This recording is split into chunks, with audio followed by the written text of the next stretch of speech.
Doña Perfecta por Benito Pérez Galdós, capítulo 1. Villa Horrenda, 5 minutos.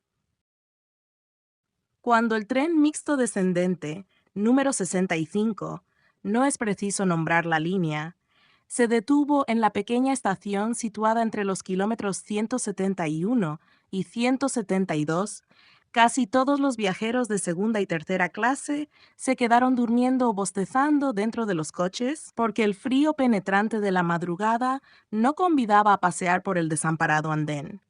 El único viajero de primera que en el tren venía bajó apresuradamente y, dirigiéndose a los empleados, preguntóles si aquel era el apeadero de Villahorrenda.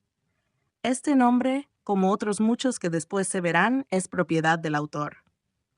«En Villahorrenda estamos», repuso el conductor, cuya voz se confundía con el cacarear de las gallinas que en aquel momento eran subidas al furgón. «Se me había olvidado llamarle a usted, señor de Rey. Creo que ahí le esperan a usted con las caballerías». «Pero hace aquí un frío de 3000 demonios», dijo el viajero, envolviéndose en su manta.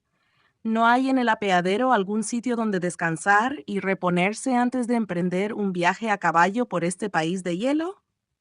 No había concluido de hablar cuando el conductor, llamado por las apremiantes obligaciones de su oficio, marchóse, dejando a nuestro desconocido caballero con la palabra en la boca. Vio que se acercaba otro empleado con un farol pendiente de la derecha mano, el cual movíase al compás de la marcha, proyectando geométrica serie de ondulaciones luminosas. La luz caía sobre el piso del andén, formando un zigzag semejante al que describe la lluvia de una regadera. «¿Hay fonda o dormitorio en la estación de Villahorrenda?», preguntó el viajero al del farol.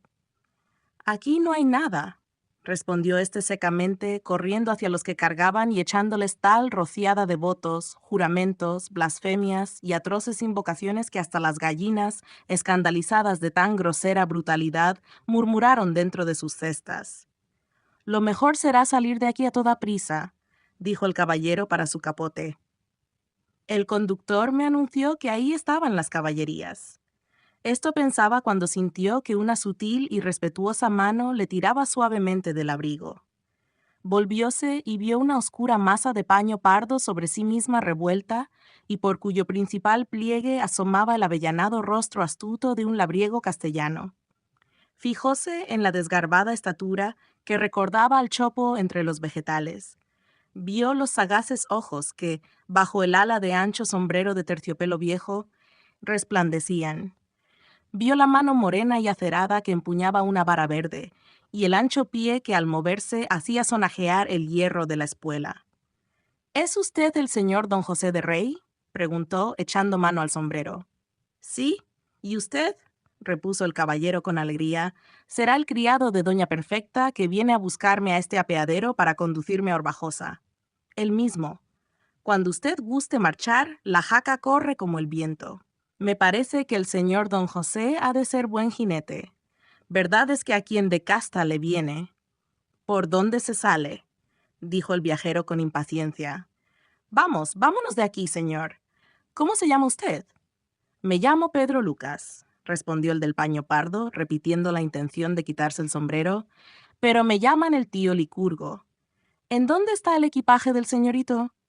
«Allí bajo el reloj lo veo. Son 3 bultos, 2 maletas y un mundo de libros para el señor don Cayetano. Tome usted el talón». Un momento después, señor y escudero hallábanse a espaldas de la barraca llamada estación, frente a un caminejo que partiendo de allí se perdía en las vecinas lomas desnudas, donde confusamente se distinguía el miserable caserío de Villahorrenda. 3 caballerías debían transportar todo, hombres y mundos. Una jaca, de no mala estampa, era destinada al caballero.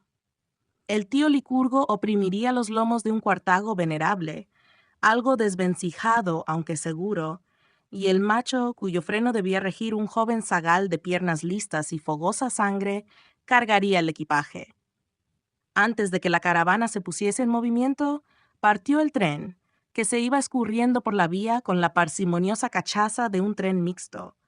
Sus pasos, retumbando cada vez más lejanos, producían ecos profundos bajo tierra. Al entrar en el túnel del kilómetro 172, lanzó el vapor por el silbato y un aullido estrepitoso resonó en los aires.